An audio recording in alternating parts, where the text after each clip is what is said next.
Assalamualaikum warahmatullahi wabarakatuh. Saudara-saudaraku sebangsa setanah air yang saya cintai, saya banggakan. Kiai Madhuddin Utsman Al-Bantani akhirnya mengirimkan surat kepada Robito Alawiyah dan juga Gus Rumel Abbas terkait dengan perkembangan terkini polemik nasab Ba'alawi ini.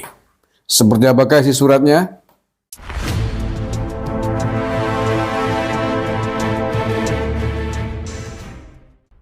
Ini masih sangat hangat ya hari ini, hari Sabtu 4 November 2023. Surat untuk Robito Alawiyah dan Gus Rumel, ditulis oleh RMI NU Banten. Penulis pagi tadi telah mengirimkan surat yang ditujukan kepada Ketua Robito Alawiyah atau RA di Jakarta dan Gus Rumel di Jepara. Surat itu kepada Ketua RA terkait dengan masifnya para keturunan Ba'alawi yang mengaku di hadapan publik sebagai keturunan Nabi Muhammad SAW, padahal mereka tidak bisa menunjukkan bukti, baik secara pustaka maupun hasil uji DNA, bahwa mereka nasabnya tersambung kepada Nabi Muhammad SAW. Sedangkan surat kepada Gus Rumel terkait klaimnya tentang penemuan kitab sezaman, mungkin besok surat itu baru sampai di kantor Robito Alawiyah dan butuh beberapa waktu sampai ke Jepara. Terkait dengan tulisan Gus Rumel bahwa ia menemukan bukti sezaman itu, penulis tidak melihatnya demikian. Beberapa sanad hadis yang ditampilkan oleh Gus Rumel yang katanya dari sebuah manuskrip sezaman itu mencurigakan. Ia tanpa alamat, tiada penulis yang disebutkan, tiada tahun penulisan yang dinyatakan, katanya masih dirahasiakan. Bukan rahasia, tetapi karena itu hanya PHP belaka. Manuskrip itu bukan tentang tahun yang disebutkan, tetapi tentang tahun berapa manuskrip itu ditulis. Isinya pun membagongkan.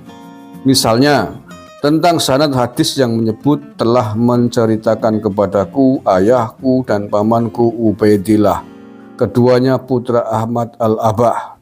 Kalimat ini nampak sekali dipaksakan. Muhammad bin Ali Ba'alawi, baik ia sohib mirbat atau ia faqih muqaddam, tidak dikenal sebagai perawi hadis. Jelas itu manuskrip abal-abal. Gus Rumel juga mengatakan ia menemukan bukti sezaman Ahmad Al-Muhajir. Jelas, jika yang dimaksudkan Ahmad Al-Muhajir itu adalah Said Ahmad bin Isa, tentu bukti sezaman itu banyak. Karena Said Ahmad bin Isa memang sosok historis yang terekam kitab-kitab nasab sezaman atau yang mendekatinya. Sedangkan yang dipermasalahkan adalah bukti sezaman yang menyatakan bahwa Said Ahmad bin Isa mempunyai anak bernama Ubaidillah. Ini yang tidak pernah ditemukan sampai puyuh buntutan. Puyuh buntutan itu maksudnya sesuatu yang atau hil yang mustahil ya, atau hal yang mustahil. Paribasan bahasa Jawanya. Saya lanjut. Selain itu, Gus Rumel juga mengaku ia menemukan bukti sezaman Muhammad Sohib Mirbat dan Faqih Muqaddam. Ini juga tidak mungkin. Algoritma penelusuran kitab-kitab abad 6-9 mengarah kepada bahwa Muhammad Sohib Mirbat adalah fiktif.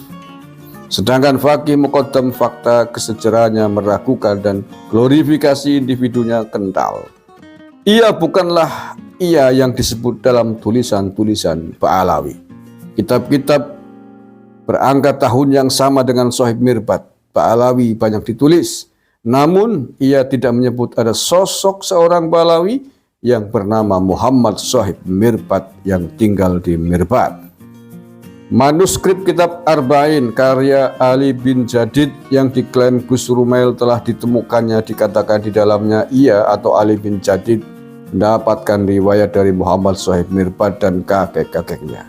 Luar biasa, tokoh fiktif dapat meriwayatkan hadis. Terlepas dari semua itu, setiap klaim bisa diuji. Kita hargai energi yang telah dikeluarkan itu, baik moral maupun material. Gus Rumel mengatakan Tinggal tentukan saja tempat dan waktunya. Jika memang ada kekosongan jadwal akan saya datangi ke sana. Saya punya banyak sebutan dan panggilan, tapi kabur dari dialog bukanlah salah satunya. Penulis telah menyampaikan undangan diskusi melalui sahabat Hani Farhan. Sebelum sahabat Hani Farhan menentukan waktu, Gus Rumail menjawab, status saya kemarin sepertinya harus saya kasih disclaimer seperti berikut. Pertama, saya ada pekerjaan di rumah. Kemungkinan akhir pekan atau Sabtu Minggu saya bisa meluangkan waktu. Kedua, November Desember ini saya memang belum bisa kemana-mana jika jaraknya tidak memungkinkan. Sore sudah bisa pulang. Intinya Gus Rumail tidak siap berdiskusi dalam waktu dekat di Banten seperti statusnya di YouTube. Tinggal tentukan saja tempat dan waktunya. Melihat beberapa YouTuber yang mengkoreksi klaim sumber sezaman Gus Rumail yang penuh kerancuan, penulis sebenarnya sudah pesimis apakah bermanfaat berdiskusi dengan Gus Rumail, tetapi penulis khawatir bahwa kesengajaan berbohong tidak mendapat nasihat yang diperlukan untuk keselamatan dunia dan akhirat saudara sesama muslim.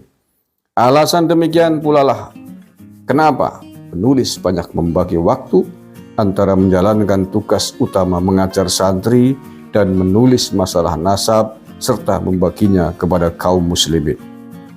Penulis yakin saudara-saudaraku Ba'alawi yang hari ini marah, mereka nanti di hadapan Allah dan Rasulnya akan berterima kasih. Penulis Imaduddin Usman Al-Bantani.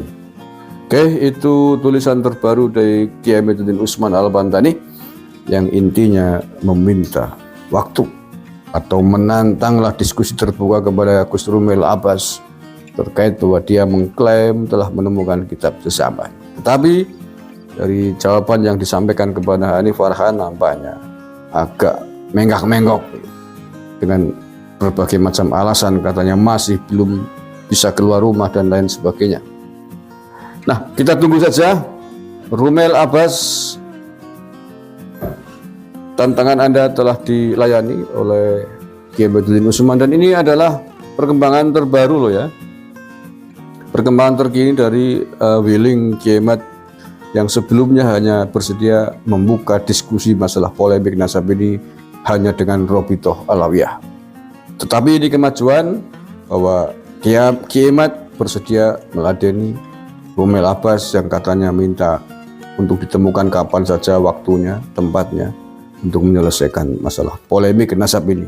Ini sungguh penghargaan yang luar biasa dari Kiai Imaduddin Usman kepada Rumail Abbas. Maka Rumail Abbas tidak usah banyak alasan. Kalau ingin bertemu dengan Kiai Imaduddin Usman, kalau persoalannya jaraknya misalkan terlalu jauh dari Jepara ke Banten kan bisa diambil solusi. Bisa diambil jalan tengah. Yang tengah-tengah misalkan. Agar tidak terlalu jauh dari Jepara dan tidak terlalu jauh dari Banten. Banyumas misalkan. Kalau bersedia saya fasilitasi untuk Kiai Imaduddin Usman dan Gus Rumail Abbas untuk mendiskusikan ini secara keilmuan. Sekali lagi secara keilmuan, bukan dengan cara-cara yang lain.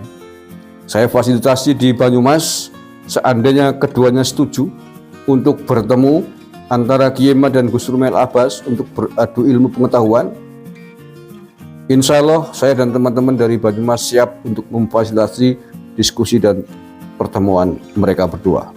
Terima kasih, kurang lebihnya mohon maaf. Assalamualaikum warahmatullahi wabarakatuh. NKRI harga mati.